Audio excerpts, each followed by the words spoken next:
With most SEC schools about to enter week 2 of fall camp starting tomorrow, I want to take a few minutes to talk about the current quarterback competitions, what we're seeing from the quarterback competitions, and just kind of interesting quarterback storylines in general that we have so far in the SEC. And so I want to give a quick kind of brief update of everything going on quarterback-wise in this video. And we're not going to dive into a lot of talk of Alabama, Georgia, or Ole Miss, guys in quarterback rooms that we know are going to be okay, but more kind of the question marks and kind of just the newer quarterbacks besides Bryce Young, but the newer quarterbacks being broken into in the SEC I want to kind of go over. Before we actually get into the content of the video, I just want to encourage you to consider subscribing to the YouTube channel to like any quarterback related content. Most of the time we do film breakdowns, but at times we will do kind of updates like we're doing today. So let's dive into the actual content of today's video, and we're going to touch on a lot of different teams and just touch on the quarterbacks going on right now and what we're hearing from fall camp. And before I kind of go into more detail, or take it with a grain of salt. Most teams are just in shells or half shells or shorts and a shirt and helmet. So just take it with a grain of salt. Pads are coming up soon if they haven't already started, but most teams are just kind of getting into pads or starting soon. So we'll have more kind of validated updates coming soon. But let's go ahead and dive into the film, or not the film, but dive into the content of the video. Let's talk about Tennessee first. Tennessee, one of the most interesting quarterback storylines in the nation, in my opinion, and the one we've talked about a lot on this channel. 4 guys with Brian Maurer, Harrison Bailey, Joe Milton, and Hendon Hooker. But it seems to be, at least the reports right now, that Joe Milton and Hendon Hooker are kind of pulling away. Some fans agree, some fans disagree. I've only seen clips from camp, and I don't put too much stock, if any, into some of the highlights you see from camp. But there are some guys within the organization that we talked to that have had some good input on things. And right now it seems to be Milton and it seems to be Hooker pulling away. I still kind of lean towards Hendon Hooker. Anyone that's followed this channel knows that I like him. I think he can bring a different element to the table for Tennessee. But so far it seems to be those 2 guys. Brian Maurer was held out from practice today. Take it for what it's worth. Look into it. I don't look into the rumors. I'm just kind of updating you what we know. And then, of course, we have Harrison Bailey. So I hope they all get a fair shot. I hope all 4 of them get a fair shot. Unfortunately, that's not how college football goes all the time. But one to keep track of for sure, and kind of see how things develop over time. But again, one of the most fascinating quarterback battles in all of college football, especially Coach Heupel's first year being here. So one we will keep track of and keep tab of. And then once they name a starter, we will for sure cover that and kind of give our thoughts on it. But again, it seems to be Milton and Hooker being the guys getting the most reps as of right now, and that could change once there are more flying bullets, live bullets coming your way. That's Tennessee, right? So let's go on to Kentucky. It's kind of an underrated quarterback battle. We actually got some good information right now. Kind of who's in the lead right now. And so it's thought to be, Joey Gatewood, Bo Allen, and Will Levis to transfer from Penn State. And so I have an article right here that I want to pull up and kind of read briefly. Let's see if I can get it real quick. Anyone that knows this channel knows I'm not very good with technology, blah, blah, blah. Okay, so here's a quote from Kentucky assistant coach Vince Marrow. Let me see if I can find it real quick. Associate head coach, right? So he's talking about the quarterback standing out. So here's a quote from at quarterback. All 3 of them are doing good things, but I'm liking Will, Marrow said. Will's doing some pretty good stuff. More consistent, but making some big throws, Marrow said when asked how Levis was standing out. He goes, not saying the other 2 guys aren't making good throws, but he's making throws that, I'm like, wow. And then you'll turn around and Joey will make a good throw, but probably Will has been the more consistent with the ball coming out, and it's looked pretty good. Not to say the other guys haven't, but Will has a feel for it, and that scrimmage was pretty good. I'll tell you, I've also been impressed with Bo. Bo's worked on himself, and Bo's been looking pretty good. This ain't political stuff. This is what I see. You ain't going to get political for me, but Bo is looking good, but Will just seems to really, that ball comes out from what I see.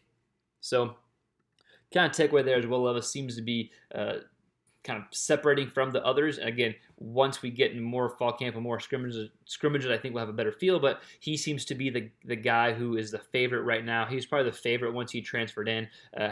Brings an element to the run game as well from the quarterback position, but seems to be throwing the ball well. And the wow factor, or the wow throws that the coach mentioned in the article, seems to be high praise. So take it with a grain of salt still, but Will Levis seems to be the guy right now. So just to recap, Tennessee seems to be between Milton and Hooker right now, and Kentucky seems to have Will Levis being the guy right now. Let's go into Texas A&M, another interesting quarterback battle, because I think whoever wins that has a lot of options around them, a lot of talent around them. We just put a video kind of going over all the talent that Texas A&M does have, and saying whoever wins the quarterback position, once they kind of get through some growing pains, should be in a good position because of the talent around them.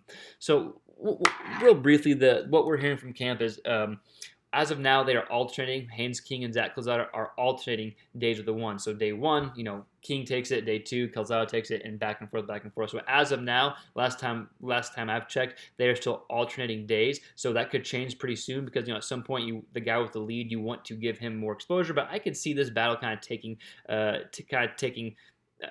not taking, but kind of going into fall camp and taking a while to figure out. But here's a quote over each of them that we have. I forget who exactly said it, but still, the point of the video, we'll kind of break it down here. Okay, so over Zach Calzada, may be one of the best throwers I've ever worked with. So pretty high praise there, and that's something we've heard, that he's just a great thrower of the football, a lot of zip on the ball. Then with Haynes King, one of the best pure athletes in the whole team. That's pretty big praise considering how talented and athletic Texas A&M is. And so again, we got Calzada kind of standing out from throwing the ball, and then Haynes King just being an athlete. So again, I think that battle could come down to the wire. Nothing really new here. Just interesting that two kind of different compliments, but still praising both those quarterbacks. Okay, another interesting one, Mississippi State. And this is one I mentioned before in an older video about it being a pretty under-the-radar, interesting quarterback competition. It got even more interesting, in my opinion. So going into camp, it was thought to be Will Rogers, the guy who started he started as a true freshman last year, the kind of the back half of the season, did some good things, or Jack Abraham, the transfer from Southern Miss, who we've covered a lot on this channel. It was thought to be between those guys, and for whatever reason, Abraham hasn't really practiced so far. It hasn't been seen throwing. I think I read an article, he did some warm-up stuff recently, but he hasn't been throwing. So it's been between Will Rogers and Chance Lovertich. I believe Chance. Don't quote me, okay? But last name's Lovertich, and I actually watched him play at South Alabama last year. Has a pretty live arm. Some people think he might even have the best arm on the actual team, which is pretty high praise, especially being a JUCO kid to South Alabama and to now Mississippi State. But interesting that's between Will Rogers and Chance Lovertich right now. Coach Leach has called it just an open deal, like an open competition. No one's ahead of him right now, but down the road, within the next week, I wouldn't be surprised to have someone kind of be the favorite. But right now, it seems to be between Will Rogers and Chance Lovertich. I am interested to see why Jack Abraham hasn't got a lot of snaps yet or hasn't been out there yet. I don't want to speculate, but we'll keep our ears down and see if we hear anything. Okay, so we'll keep moving on to Auburn, who has Bo Nix, and he's been the QB1 so far, but of course with TJ Finley coming in, it's been thought that he could give Bo Nix a run for his money. I think that he will definitely push Bo Nix, but it's not going to surprise me, and I would expect Bo Nix to get the start, at least the first few games. If he struggles, then you have Finley, but nothing really new at Auburn camp as far as the quarterback position. Both have looked good from what we hear, but there's been no pressure yet, no live bullets going their way. They've looked good with footwork drills, but I think we'll kind of nothing's changed there. We'll just wait and see how that kind of just develops and plays out. But again, as far as updates go, nothing really changed there.